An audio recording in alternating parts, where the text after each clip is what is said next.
7 de la mañana, 19 minutos. El canciller Álvaro Leiva ha confirmado que se adelantó la reunión con la oposición venezolana para este viernes 21 de abril. Será viernes 21, Juan Manuel, sábado 22.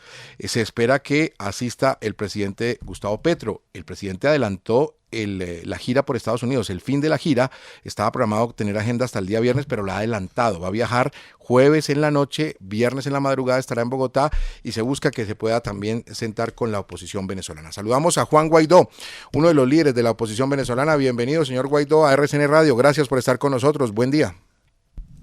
Muy buenos días, saludos a todos los que sintonizan y gracias por la invitación. Bueno, ¿cómo ven ustedes esta conferencia primero que se va a dar la próxima semana y también ese encuentro que pueden tener previo con el gobierno colombiano en cabeza del presidente Gustavo Petro, el canciller Álvaro Leiva? ¿Lo ven con buenos ojos? Mira, tomando en cuenta la preocupación que tenemos los venezolanos de la crisis que ustedes conocen muy bien, de que no ha mejorado, todo lo contrario, ha empeorado. Maduro recientemente confesó un saqueo sin precedentes que hemos venido denunciando durante años. Cualquier esfuerzo que abone una solución al conflicto será bien recibido. Ahora, aquí es donde entran los detalles e importan. Una solución que represente el respeto a los derechos humanos, que nos acerque a una elección presidencial libre que nos deben a los venezolanos desde el 2018, que abone en el respeto a la prensa libre, que termine la persecución de una vez por todas, que avance en el proceso de justicia iniciado por la Corte Penal Internacional. No simplemente eliminar o quitar las pocas herramientas que tiene la alternativa democrática en Venezuela para hacerle presión a un dictador como Maduro. Hablo obviamente de las sanciones, a pesar de que nosotros mismos hemos dicho abiertamente que con avances significativos, es decir, aproximarnos a la democracia, a que termine la crisis, a revertir el flujo migratorio, bueno, evidentemente los mecanismos de presión terminen una vez podamos alcanzar estos objetivos.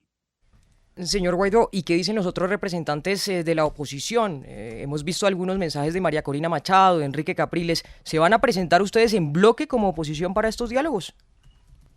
Mira, nosotros tenemos una delegación que nos representa ante la negociación formal que existe hoy, como ustedes saben, en México, lamentablemente detenida por el régimen de Maduro. Un poco lo que ha dicho el mismo canciller Leiva, el mismo presidente Petro, es que esto es para facilitar, catalizar, acelerar el regreso a esta negociación. Hay un memorándum de entendimiento firmado, hay una agenda muy específica que incluye incluso las condiciones electorales que deberíamos tener para hacer de esa elección una solución, una elección competitiva, básicamente. Así que ahí está muy claramente plasmado. Ha sido la misma delegación que representa a la plataforma unitaria, que es el espacio donde reunificamos a todos los partidos de la oposición democrática en Venezuela, que va a asistir este viernes o sábado, dependiendo cuando se concrete la fecha, a la reunión en Bogotá. Señor Guaidó, el presidente Nicolás Maduro, el presidente de Venezuela, pues tiene abiertos procesos en la Corte Penal Internacional por delitos de lesa humanidad y hay demandas en su contra. Eso por un lado, pero por otro lado el presidente Nicolás Maduro pues está en el Palacio de Miraflores y parece bastante consolidado porque no se ha caído, no han podido derrocarlo y no ha pasado nada. Y encabeza una dictadura clarísimamente. Y la pregunta que le quiero hacer es muy concreta. ¿Usted estaría de acuerdo con que si el presidente Nicolás Maduro convoca unas elecciones libres con observación internacional y si permite que regrese la libertad de prensa, el señor Maduro se quede en Venezuela y se quede libre él también? Es decir, que no se le sigan procesos judiciales por lo que ha pasado. ¿Usted estaría de acuerdo con eso? Mira, nosotros estamos de acuerdo con que regrese la democracia en Venezuela y que haya justicia. Aquí no estamos hablando ni de revancha, ni de persecución, ni mucho menos. Es decir, evidentemente Maduro tiene señalamientos por la justicia internacional, Corte Penal Internacional, la justicia americana incluso, donde tiene una recompensa incluso por 15 millones de dólares, por cierto, por apoyar el terrorismo y el narcotráfico, muy vinculado a el financiamiento que le dan directo e indirectamente al ELN o las disidencias de la FARC desde Venezuela, por cierto, entre otras cosas. Ahora, aquí hay una prioridad en este momento. Hay un tercio de niños con hambre, hay 7.5 millones de venezolanos en el exilio, no hay servicios básicos, $5 al mes gana un maestro. Es decir, hay que salvar vidas. No estoy diciendo que no tiene que haber justicia, tiene que haber justicia. Ahora, lo primero para solucionar el conflicto es esa elección presidencial que nos deben. Y con base a eso, que inicie el proceso de reinstitucionalización de Venezuela. El sistema judicial, la Asamblea Nacional, obviamente el Ejecutivo, el poder electoral en Venezuela que está secuestrado claramente por Maduro. Es decir, el inicio de la transición que nos permite a nosotros la justicia y que Maduro tenga entonces que enfrentar su destino desde la justicia, no desde la revancha y mucho menos desde el odio. Claro, pero usted pide justicia para Nicolás Maduro y eso es comprensible, pero haciendo un ejercicio de realismo, ¿usted de Bueno, verdad más que cree que para el señor Nicolás Maduro, para las Maduro... víctimas. Para las víctimas de Perfecto, violación de derechos humanos. Y ahí está, digamos, tiene usted razón. el punto que tenemos que atender. Muy bien, tiene usted razón, justicia para las víctimas y eso implicaría un proceso para Nicolás Maduro. Pero siendo realistas, y le pido que haga un ejercicio de realismo, ¿usted de verdad cree que el señor Maduro va a convocar unas elecciones libres para que después continúe un proceso judicial contra él y vaya a parar a la cárcel? ¿Usted cree que eso puede Bueno, llegar a pasar? Y le pido un ejercicio de realismo, insisto. mira, ningún violador de derechos humanos, ningún violador incluso, ningún delincuente se entrega voluntariamente. Eso está más que claro. No somos ingenuos en el caso de Venezuela y mucho menos después de todo lo que hemos atravesado, no en estos últimos 4 años, en estos últimos 10, ¿no? Que por cierto marca la fecha donde Maduro asume el poder luego de la muerte de Chávez. Obviamente no somos ingenuos, sabemos el nivel de complejidad de la que tenemos, hemos hablado de justicia transicional, por eso estamos hablando de una negociación con un facilitador como Noruega y con el acompañamiento de países, potencias internacionales. También somos conscientes del factor Fuerza Armada, por ejemplo, de la racia que sucede en este momento en lo interno del PSV, con el caso de Tarek El Aissami, como ustedes saben, fue ministro de Petróleo. Entonces, claro que estamos conscientes de eso. Ahora, de nuevo, no estamos buscando impunidad, tampoco revancha. Que va a haber un proceso delicado. Lo que estamos logrando o tratando, insistiendo muy vehementemente los venezolanos, es que la elección presidencial genere garantías para todos los sectores, incluido el PSV, incluido el régimen de Maduro y, por supuesto, la sociedad venezolana. Que seamos lo que decidamos, que venga amarrado, hermanado con un proceso de justicia transicional para poder recuperar las instituciones. Y sabemos que es un proceso largo, que no es inmediato, pero que obviamente Maduro no se va a entregar, digamos, voluntariamente. Ahora, somos millones de venezolanos que hemos luchado por esto y es algo que también tenemos que atender. Y no simplemente resignarnos, acostumbrarnos a que, porque Maduro hoy cuenta con el respaldo de una parte de la Fuerza Armada, la cúpula, la cual tiene además casi cooptada vía económica en mafias que reconocieron ellos mismos, insisto, recientemente, tenemos que desde esa perspectiva también empujar una solución.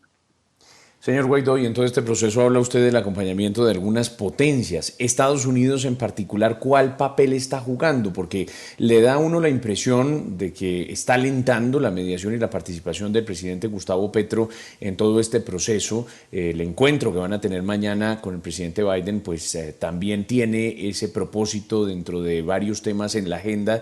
¿Cuál es el papel exactamente que juega Estados Unidos en las últimas movidas? Mira, Estados Unidos es un acompañante fuerte de la democracia, es el principal actor que puede ejercer presión ante regímenes como el de Maduro, Ortega o el mismísimo Putin, por lo cual es un aliado fuerte de la libertad, la democracia y en este caso la alternativa democrática en Venezuela. Ellos han sido muy claros también, muy altisonantes en el sentido de podemos hacer el levantamiento progresivo de sanciones, sí, y aquí el incondicional importa, sí hay avances en la recuperación de la democracia.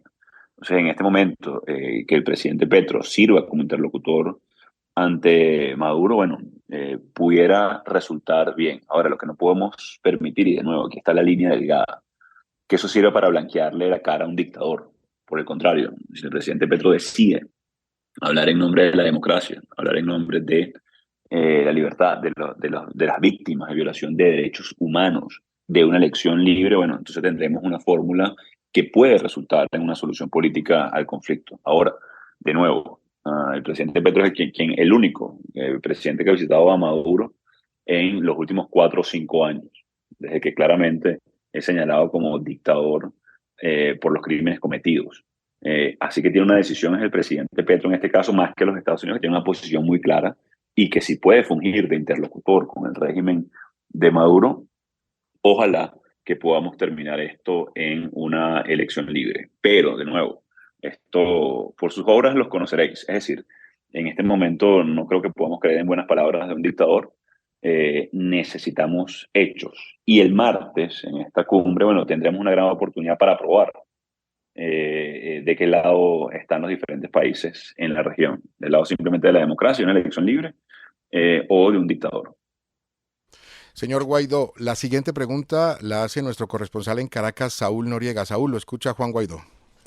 Señor Guaidó, buenos días, 8:29 aquí en Venezuela. Le tengo dos preguntas. La primera, vimos cómo hace algunos años usted viajó a Estados Unidos, a Colombia. Le pregunto si va a intentar próximamente salir de Venezuela, sobre todo cuando desde hace algunos días usted mismo ha denunciado que podría ser aprendido por parte de las autoridades venezolanas. Y la segunda, ¿ha intentado usted conversar directamente con el presidente Petro? Sobre todo recordando la cercanía que tuvo usted con el expresidente Iván Duque hace menos de un año prácticamente.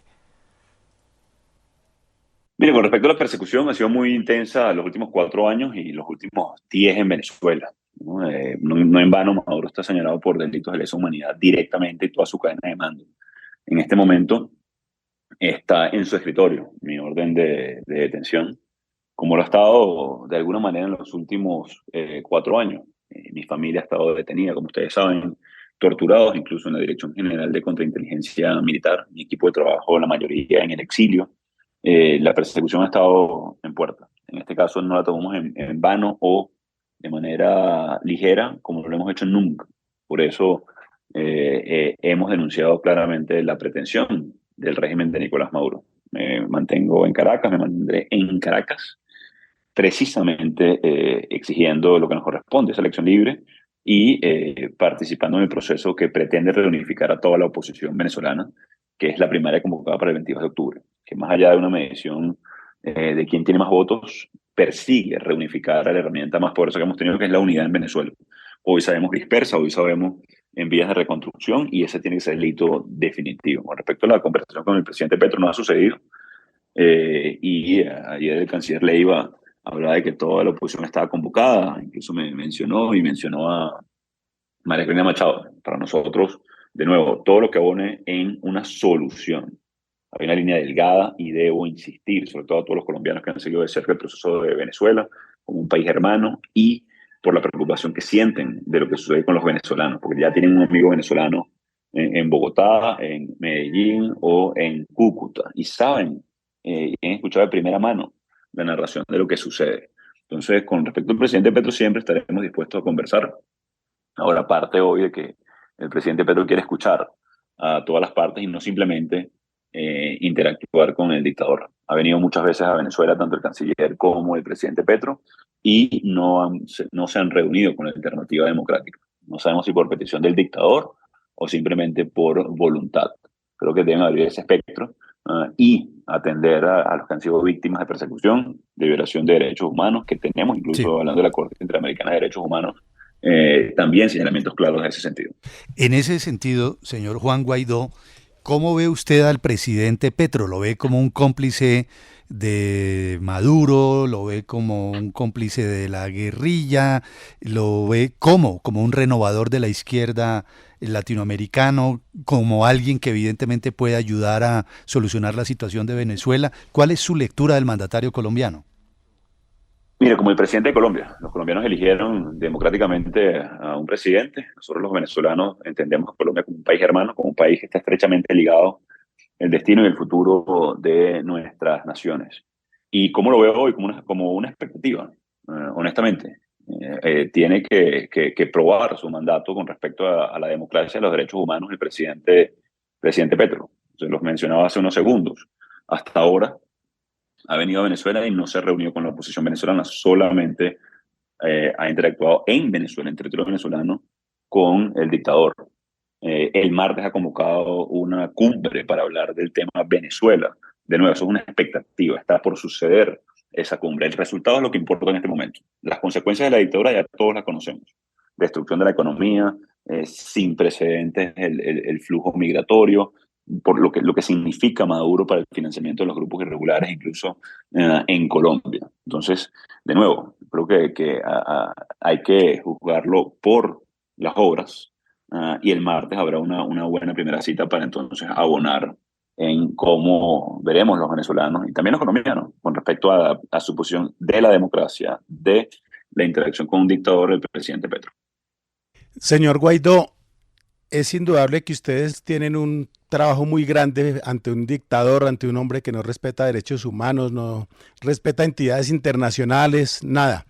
Pero yo quisiera preguntarle cómo ha hecho él para, mejor dicho, sabemos cómo ha hecho para seguir ahí, pero ¿cuál error o cuáles errores han cometido ustedes en la oposición a lo largo de estos años? Porque indudablemente se ve que ha habido fallas entre la oposición, empezando por la falta de unidad, como usted mismo lo decía ahora, que está buscando generar una unidad en la oposición. Pero usted nos podría decir cuáles han sido los errores más graves que se han cometido desde la oposición que le han ayudado a Maduro a mantenerse en el poder. Sí, yo creo que el principal es precisamente la cohesión interna de la alternativa democrática. Hay errores materiales y no voluntarios, digamos. Por ejemplo, cuando hay un momento de gran unidad en Venezuela, bueno, Maduro ha perseguido, ha asesinado, ha torturado, ha ilegalizado partidos políticos, ha cerrado medios de comunicación. Es decir, sí hay muchos que son imputables, sin duda alguna, a la oposición, que se pueden siempre hacer las cosas mejor, pero hay muchos que tienen que ver con precisamente enfrentar a una dictadura. Hoy la mayoría de los partidos políticos en Venezuela están ilegalizados, los liderazgos políticos inhabilitados en el exilio o tras las rejas. Pero siempre podemos hacerlo mejor para cohesionar a la oposición venezolana, no solamente en momentos electorales, sino en propósito, sobre todo cuando se enfrenta a una dictadura. Entendiendo esto, también hemos tomado los correctivos.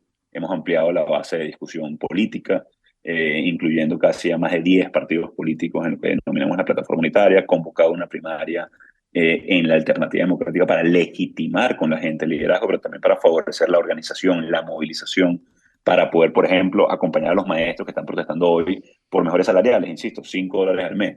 Protestan más que con razón, por necesidad en este momento. Pero también, por ejemplo, articular un acuerdo país, un acuerdo de gobernabilidad, entendiendo cómo perseguido antes el régimen y que incluso, mira, ganando la primaria, como hizo Ortega en Nicaragua, pueden inhabilitar al candidato ganador, como hicieron en Barinas en el caso del 2021. Así que estamos preparándonos en ese sentido, debemos asumir la responsabilidad, no podemos, como decimos en Venezuela, escurrir el bulto, es decir, transferir la responsabilidad, y eso es parte, pero la principal razón, honestamente, es que Maduro es un dictador. El señor Guaidó, ¿no fue un error, no consideran ustedes un error haberse jugado al 100% con Iván Duque, a pesar de que no había ninguna posibilidad de que eso tuviera algún éxito? Mira, jugarse al 100% por la democracia no puede ser un error, creo, por la justicia, por las víctimas, por hacer responsable a violadores de derechos humanos. Sería decir que es un error hoy ponerle sanciones a Putin.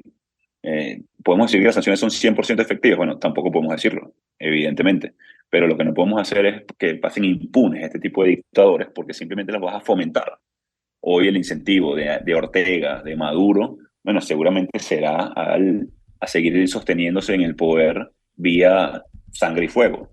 Nosotros tenemos que generar como comunidad internacional, como sociedades, los anticuerpos para este tipo de dictaduras o pretensiones de populismo.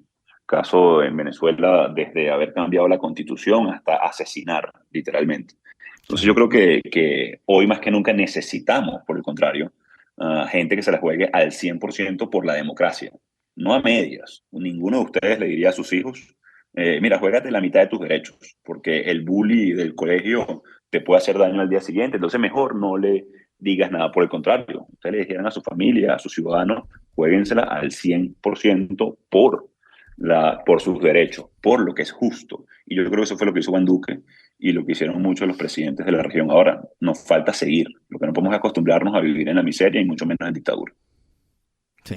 Señor Guaidó, usted ha mencionado las sanciones de Estados Unidos y de la Unión Europea al régimen venezolano cabeza Nicolás Maduro. Maduro ha dicho que está dispuesto a hablar sobre una convocatoria de elecciones libres si Washington y Bruselas le levantan esas sanciones. ¿Usted está de acuerdo con eso?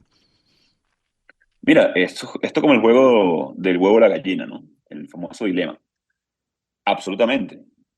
Lo hemos puesto en la mesa. Hemos hablado del levantamiento progresivo de sanciones con el avance en la democracia. Ahora, Maduro ahí implícitamente confiesa que no hay elecciones libres en Venezuela.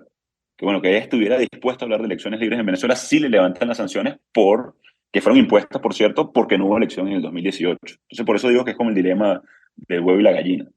Por eso lo importante de la negociación en México, de lograr un acuerdo, por eso lo importante incluso de desarrollar de manera correcta esta cumbre convocada en Colombia, porque necesitamos esa ayuda, dado que Maduro es el que se ha negado, él mismo confiesa con esa frase, de nuevo, que no hay elecciones en Venezuela libres, que él tiene la llave para abrirlas siempre y cuando se le impongan las sanciones. Y atención con esto, el propósito de las sanciones precisamente es generar la presión a este tipo de dictadores para lograr cambios, digamos, incluso en la conducta. Entonces, bueno, si Maduro está dispuesto a generar las condiciones para hacer de esa elección una elección competitiva, los Estados Unidos y Europa han dicho vocalmente, también nuestra delegación, también la oposición en Venezuela, que por supuesto que ese es el, digamos, quid pro quo, es decir, el intercambio en este proceso de negociación. Esto está en manos de Maduro, no de la oposición. Él lo confesó que tiene control del CNE, confiesa que tiene control de las instituciones y las secuestra, así que está la pelota del lado del régimen y en el corto plazo en el lado de esta cumbre que se celebrará en Colombia el próximo 25 de abril. Señor Juan Guaidó, uno de los líderes de la oposición venezolana, gracias por estar aquí en RCN Radio, por estos minutos con la audiencia en todo Colombia. Muy amable, muchas gracias. Gracias, muchísimas gracias a ustedes, que Dios los bendiga. Saludos.